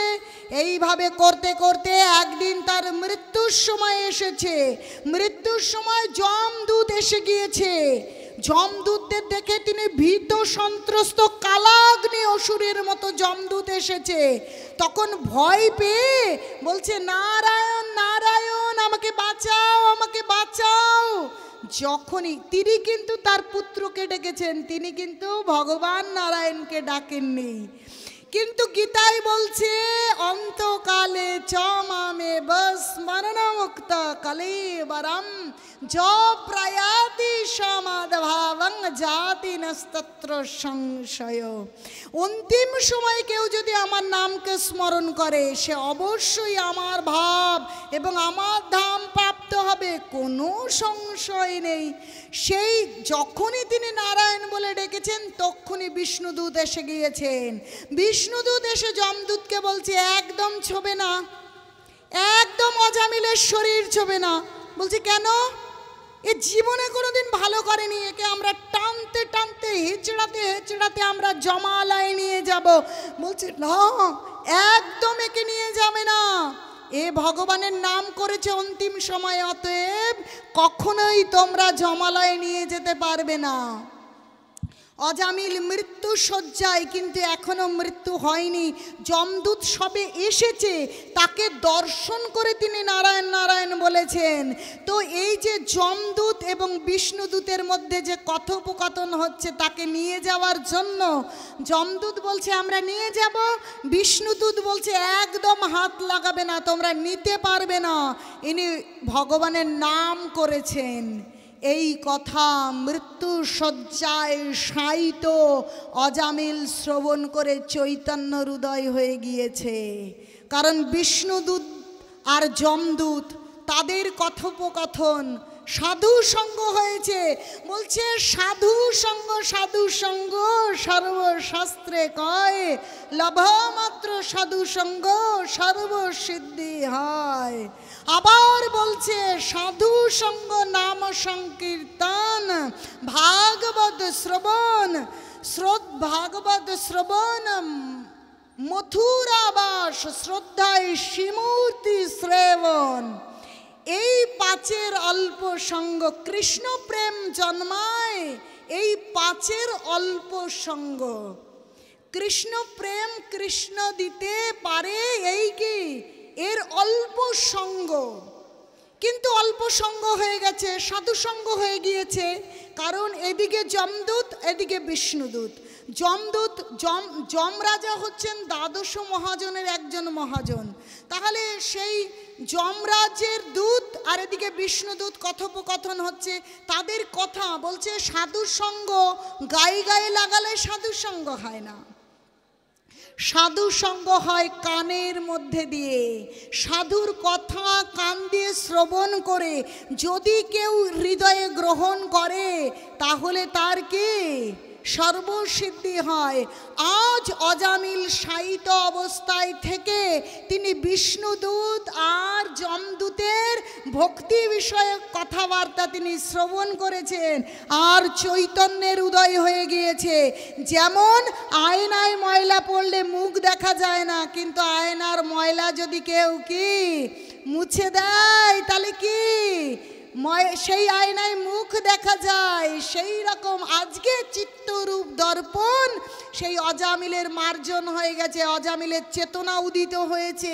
হায় হায় আমি এতদিন কি কাণ্ড করেছি, হায় ভগবান আমি আমার পিতা মাতা আমার বিবাহিত স্ত্রী সাধ্যে পতিব্রতা স্ত্রী সন্তানদের ছেড়ে আমি কোথায় বনে পড়ে রয়েছি, চুর্যবৃত্তি অবলম্বন করছি। যে বৃদ্ধ পিতামাতার সেবা করা আমার প্রকৃত ধর্ম, আমার ধর্মপত্নী অগ্নিসাক্ষী করা পত্নীকে ভরণ পোষণ করা, তার আশ্রয় দান করা আমার ধর্ম, আর আমি কিনা সমস্ত কিছু পরিত্যাগ করে এই রমণীর প্রতি কামাসক্ত হয়ে আমি এইরকম জীবন হয়। ধিক, নিজ নিজেকে ধিক্কার দিচ্ছেন, আর ওইভাবে অনুশোচনা করে ওখানেই তিনি প্রতিজ্ঞা করছেন, হায় ভগবান আমি যদি আর একটু বেঁচে থাকতাম তাহলে আমি কৃষ্ণ নাম করতাম, আমি ভগবানের ভজনা করতাম। চিন্তা করে দেখুন আমাদেরও পরিস্থিতি এই সময় এই রকম। টিভি বলুন, ফোনে ফেসবুক বলুন, হোয়াটসঅ্যাপ বলুন, আমরা সব সময় অন্যের যৌনতাই বেশি বেশি টাকা দিয়ে দেখছি। প্রত্যেকটা সিনেমা নায়ক নায়িকা আমাদেরকে কি দেখায়, আমরা বড় বড় টিকিট কেটে যাই। দেখুন এখানেই যদি কোনো সিনেমা আর্টিস্ট হতো এই জায়গা ধরে রাখা যেত না, এত তাদের ফ্যান্স চলে আসতো দেখবার জন্য। তারা ছোট্ট ছোট্ট জামা কাপড় পরে হয়তো উর্ফি জাভেদ এসে যেত, সব বের করে দিয়ে এসে যেত, সমস্ত নরক তৈরি হয়ে যাচ্ছে। কিন্তু আজ যখন কৃষ্ণ ভক্ত তখন কি না, ঘুমোনোই ভালো, ফেসবুক দেখাই ভালো। আর ওইভাবে যে হোয়াটসঅ্যাপে ফেসবুকে দেখছি, আর আমাদের ভেতরে ওইরূপ আচরণ উত্তরোত্তর বৃদ্ধি পাচ্ছে, আর আমরা চোর ডাকাতে পরিণত হচ্ছি।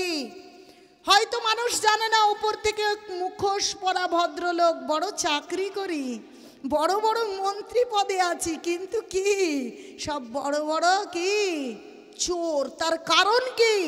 তার কারণই হচ্ছে বিবাহ বহির্ভূত অবৈধ সম্পর্ক। আর সেই সম্পর্কের টানে আজকে আমাদের সমাজ এত অধোগতি সম্পন্ন হয়েছে, যেটা অজামিলের কাহিনী দিয়ে ভাগবত দেখাচ্ছে যে এই কলিযুগে এইরূপ পরিস্থিতি হবে।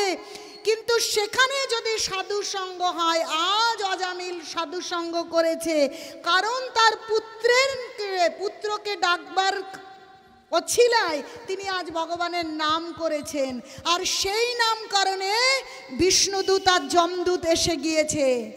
তাহলে চিন্তা করে দেখুন, আগে মেয়েদের নাম হতো সাবিত্রী, সীতা, লক্ষ্মী, পার্বতী, ছেলেদের নাম হতো কৃষ্ণ, গোবিন্দ, গোপাল, কি হতো কি হলো না, হতো না, বলরাম, নিতাই, এরকম নাম হতো কি হতো না।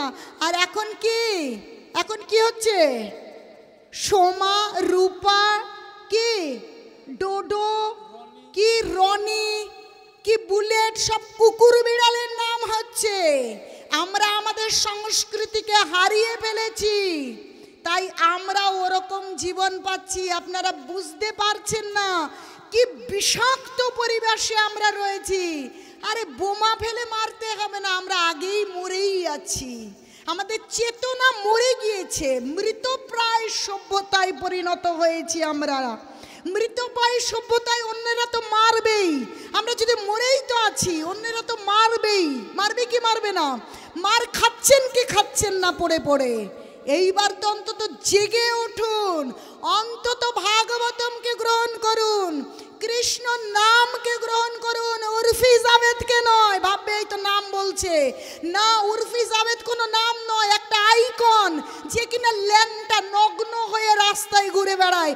নগ্নতা ভারতীয় সভ্যতা নয়, এটা ভারতবর্ষ পুণ্যভূমি। শাস্ত্র যদি দেখতে হয় বলুন, আমি এক ভিআইপি ভর্তি করে শাস্ত্র নিয়ে এসেছি।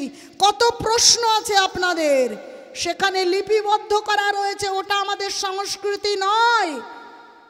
আমাদের বুঝতে হবে প্রকৃত সম্পদে সম্পদশালী হতে হবে, প্রকৃত ঐশ্বর্য, প্রকৃত জ্ঞান আমাদেরকে আহরণ করতে হবে, যে সম্পদ বিদেশরা পর্যন্ত নিয়ে যেতে পারেনি। স্বয়ং প্রভুপদকে গিয়ে নিয়ে দিয়ে আসতে হয়েছে। বলছে আপনি কেন এসেছেন গেরুয়া বসুন্ধরী? আমেরিকা ইংল্যান্ডে আপনি কি করবেন? করতাল বাজিয়ে বাজিয়ে জয় রাধা মাধব জয় রাধা মাধব গাইছেন। বলছে যে সম্পদ তোমরা বিদেশিরা নিয়ে আসতে পারোনি, গীতার জ্ঞান, ভাগবতমের জ্ঞান আমি আমার ব্রিফকেস ভর্তি করে নিয়ে এসেছি। সেই জ্ঞানকে নিয়ে এসেছি যে জ্ঞান টাকা দিয়ে কিনতে পারবে না, সে জ্ঞান আমি তোমাদেরকে দিতে এসেছি। তাহলে আপনারা জেগে উঠুন। প্রভুপাদ এইভাবে সারা বিশ্বের মানুষকে কৃষ্ণ ভাবনা দিয়েছিল। তাহলে এই ভাগবতমের অজামিলের কাহিনী দিয়ে আপনারা বুঝুন যে আমাদের কি কর্তব্য, আমাদের জীবন কেমন, আমরা কোথায় অধপতিত হচ্ছি। এখানেই নরক তৈরি করছে, এখানেই নরক যন্ত্রণায় আছে।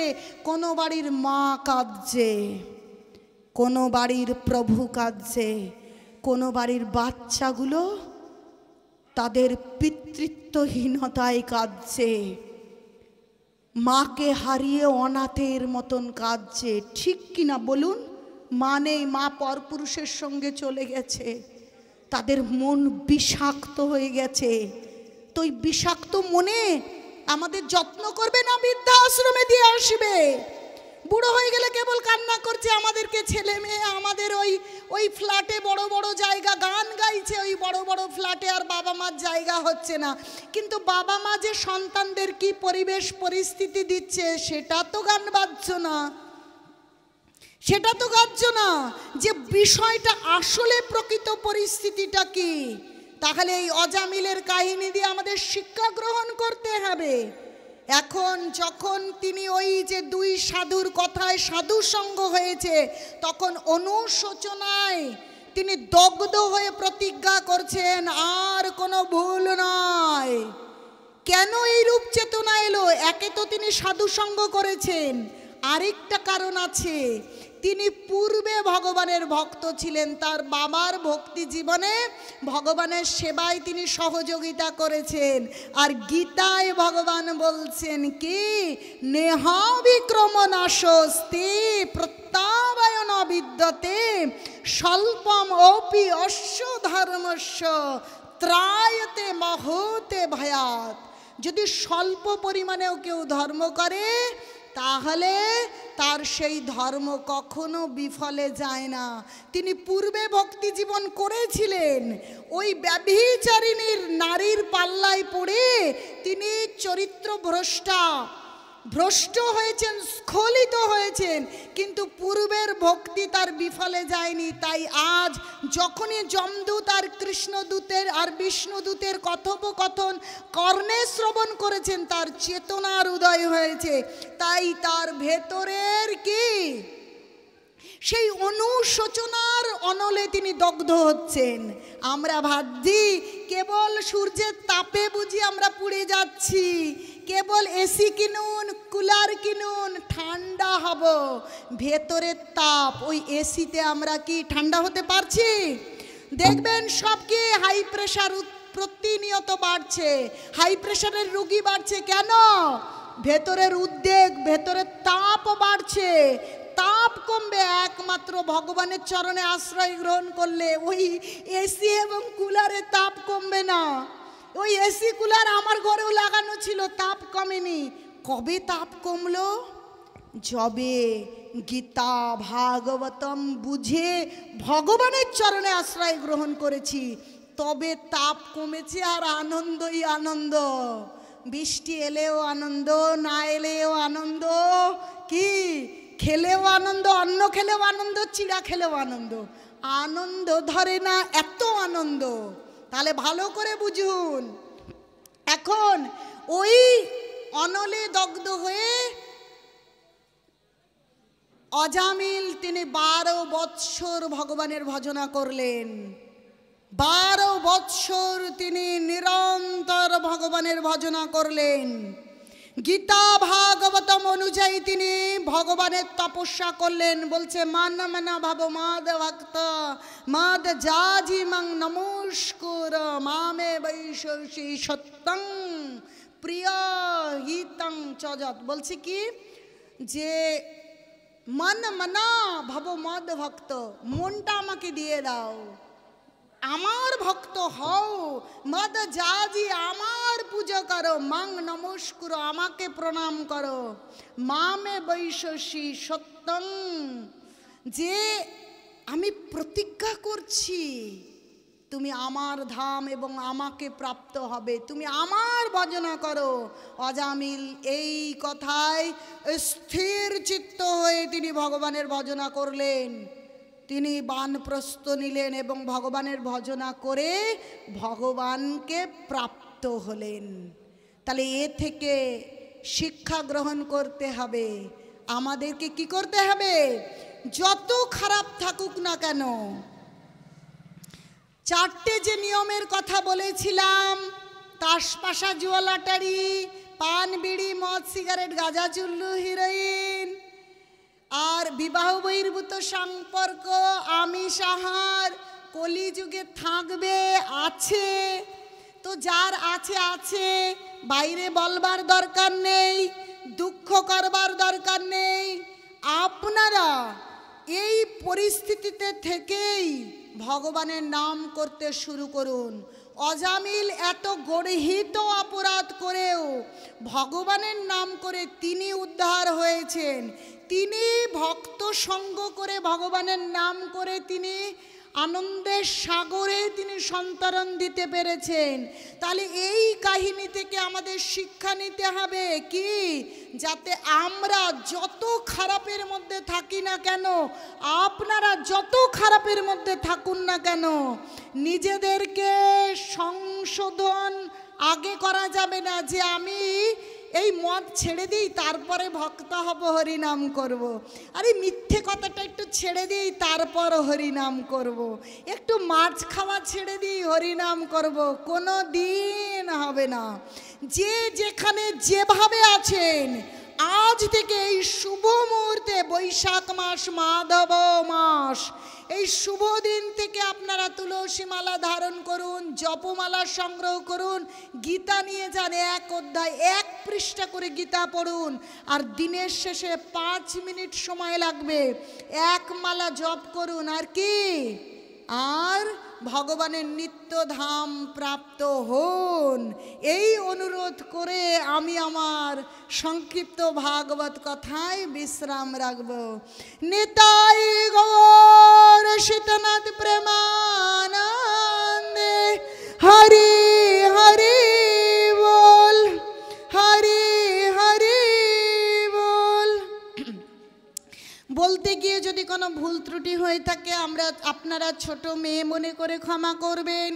এবং ভক্তি বিষয়ক কোনো প্রশ্ন থাকলে আপনারা প্রশ্ন করবেন। একটা বিষয় আমার ভীষণ বলার ছিল, যে যারা ধনী ব্যক্তি রয়েছেন, দেখুন ভক্তি জীবন, যারা ধরুন আমরা সরাসরি ভগবানের ভজনা করছি, আপনারা চিড়াই দই দিন, চিড়া দিন, আম দিন, কাঁঠাল দিন, অন্ন দিন, ডাল দিন, যাই দেবেন, আগে ভগবানকে রান্না করে দেব, তারপরে প্রসাদ পাবো। তাহলে সরাসরি ভগবানের ভজনা করছি। কিন্তু যারা সরাসরি ভগবানের ভজনা করতে পারছেন না, তারা যাতে এই ভগবানের অনুষ্ঠান, ভগবানের সেবা, ভক্তর সেবা হয়, তার জন্য সহযোগিতা করতে হবে, তাহলে সেই কৃপাটা লাভ হবে। তাই আপনারা যার যত সম্পদ আছে অন্তত কিছু পরিমাণ সম্পদ এই ভক্তিতে আপনারা দান করুন, তাহলে আপনাদের সেই টাকা পয়সা অক্ষয় থাকবে। কখনো কি চিন্তা করে দেখেছেন কেউ গরিব কেউ ধনী কেন? কেউ ব্যবসা করে অল্প কদিনে কোটি টাকার মালিক, আর কেউ দেখি ব্যবসা করে এত পরিশ্রম করে তার টাকা ইনকাম হয়ই না, এরকম আছে? আছে কি নেই বলেন না? এই কদিনে আঙুল ফুলে কলা গাছ, তাই তো, যা ধরে তাই শোনা। কিন্তু জানেন না পূর্বজন্মের প্রারব্ধ কর্মফল, কিছু না জেনে কেবলই কপাল চাপড়ানো, কেবলই ওই জ্যোতিষের বাড়ি যাওয়া, ও কাজ কখনো করিও না, ওতে লাভ হবে না। ভগবানের সুন্দর অনুষ্ঠান, ভক্তদের নিয়ে আসা, ভক্ত যিনি ভগবানের সেবা করেন এবং যেখানে ভগবান কেন্দ্রিক অনুষ্ঠান, সত্যি সত্যি ভক্ত সঙ্গ হবে, সেখানে যাদের ধন আছে তারা দান করুন, আপনাদের সেই অর্থ সম্পদ অক্ষয় হয়ে থাকবে। সবে গতকাল অক্ষয় তৃতীয়ার প্রোগ্রাম করে এসেছি, অক্ষয় হবে আপনাদের ধন সম্পদ। আপনারা যদি ভগবানের ভক্তিতে, ভগবানের অনুষ্ঠানে, ভগবানের মন্দির প্রকল্পে দান করুন। তাই যাদের যত অর্থ আছে, যার কম আছে কম দেবেন, যার বেশি আছে তিনি বেশি দেবেন, সমস্ত অর্থ পরমার্থ হবে। বলছে অর্থই অনর্থ, অর্থই পরমার্থ। কেমন? ডাক্তারের হাতে ছুরি, আবার ডাকাতের হাতে ছুরি। ডাকাত কি করে? মেরে দেয়। আর ডাক্তার কি করে? টিউমার অপারেশন করিয়ে বাঁচানোর চেষ্টা করে। ভালো ডাক্তার, নামকে ওয়াস্তে ডাক্তার নয়। তাহলে অর্থ পরমার্থ, অর্থই অনর্থ, অর্থই সমস্ত অনর্থের কারণ। কিন্তু সেই অর্থ হবে যখন ভক্তকে দেওয়া হবে, যখন ভগবানের অনুষ্ঠান করা হবে, ভগবানের মন্দির করা হবে, ভগবানের প্রসাদ দেওয়া হবে, ভগবানের ভক্তদের সেবা দেওয়া হবে, সেই অর্থ পরমার্থ হবে। আর সেই অর্থ পরের জীবনে, বলে না কেউ একই গ্রামে কেউ ধুলোয় লুটোপুটি খায়, ও বাবা ওরা তো সোনার চামচ মুখে নিয়ে জন্ম হয়েছে গা, 3 তলা বাড়ি কি করে হলো? পূর্বজন্মের প্রারব্ধ। তাই আপনারা সেই প্রারব্ধ ভালো করেন, ভগবানের সেবা, ভগবানের মন্দির কল্পে মুক্ত হস্তে দান করুন। আপনাদের সেই দানকে স্বাগত জানিয়ে আমার মায়েরা যে যেখানে আছেন উলুধ্বনি দেবেন, আর প্রভুরা জয়ধ্বনি দেবেন। নিতাই গৌর সীতানাথ প্রেমা।